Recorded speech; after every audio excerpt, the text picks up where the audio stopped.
engage my target.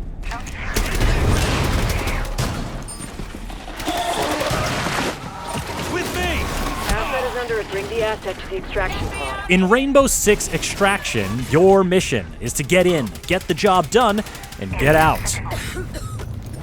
But no two missions are quite the same, and in this episode of our Rainbow Six Extraction Deep Dive series, we're taking a look at how different maps and objectives and difficulties combine to create a dizzying array of possibilities. So let's break it down. You're looking at 12 dynamic maps divided into 3 zones each, 13 different randomized mission types, 18 operators, over 24 React Tech devices, this thing, like 10 different types of these things, okay? Plus, all this nasty sprawl, which you know just has to smell awful. And on top of all that, you never know which Archeans are gonna spawn where and where the objective's gonna be. It turns out, actually getting the job done is gonna be a little more complex and a lot more intense. New York City, San Francisco, Alaska, New Mexico, and this absolutely weird place. The maps of Extraction are spread out across the whole continent and beyond, with each region more challenging than the one that came before it. The different regions each have their own feel, not just like the touristy flavor of Liberty Island in New York City compared to the frigid frontier situation of Eurydice Valley in Alaska. I'm talking about the architecture, the kinds of spaces you're fighting in, the different challenges, opportunities, and environmental stories they present. It breaks down like this. Each region has 3 maps, and each of those maps has 3 subzones. Every mission sends you off to one map and gives you 3 objectives, 1 per subzone. You have the chance to extract after each subzone, which ends the mission and banks all your progress towards leveling up your operators. So, to see an entire map, you'll need to complete your first 2 objectives and decide to risk it all for the big payout of completing the 3rd and final objective.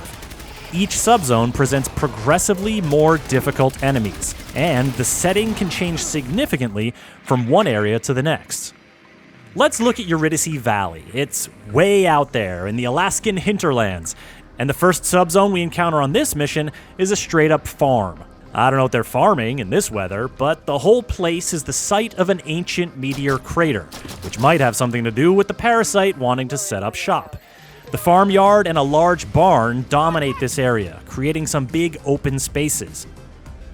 In the next subzone, Eurydice Commons, you'll find yourself mostly indoors in what looks to be part hunting lodge, part museum of oddities. The buildings are close here, which means lots of doors and windows and destructible walls to watch.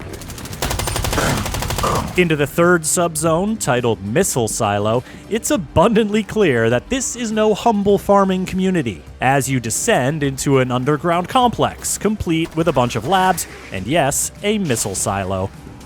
This variety from zone to zone means you can find yourself in a lot of different combat situations during each mission.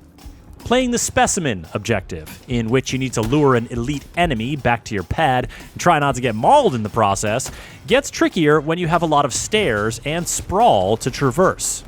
Capture system on. If your mission was, say, serial scan, you'd be more focused on barricading openings near the scan areas and laying traps for your incoming foes, so the stairs wouldn't be as much of a factor.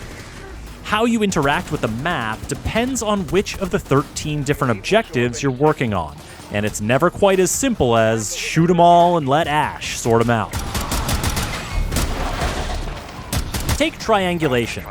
Once you activate the first of the 3 stations, you gotta move to the next one quickly. But operators running down hallways is like catnip to the Archeans, and they play with claws out. It's better to scout your route from station to station before activating them so you can stealthily thin the herd and find pathways that'll allow you to cover ground swiftly. And here's where your power to shape the map through destruction or carefully opening doors or destruction starts to make a real difference. Because if you get turned around while the swarm is nipping at your heels, let's just say you might not be living up to the title of the game on this particular run. Scouting the lay of the land is also crucial for decontamination, the objective in which you have to shoot a whole infestation of aberrant nests and then get a sample from the most aberrantest one, because Mira has only a tenuous regard for your personal safety. What you'll need to look out for here, and pretty much everywhere else, is the sprawl. This stanky gunk is distributed differently each time you play a given map. So even if you're starting to know your way around San Francisco's Apollo Casino and Resort after a few visits, the sprawl is always creeping somewhere new to mix things up. Plus, if an Archean sounds the alarm and alerts nearby nests, they're gonna start pumping out even more sprawl, which is a bad thing. The sprawl slows you down. The sprawl speeds them up. The effects of spreading sprawl can essentially alter the map mid-mission in favor of the things that want to kill you. Shoot it, melee it, plunge your knife into a big gooey nest and clear out a whole mess of it. You never know who's gonna be coming around the corner, and you don't want the sprawl helping them do everything faster. I mean, the Archean archetypes and spawn locations are all shuffled up on every mission.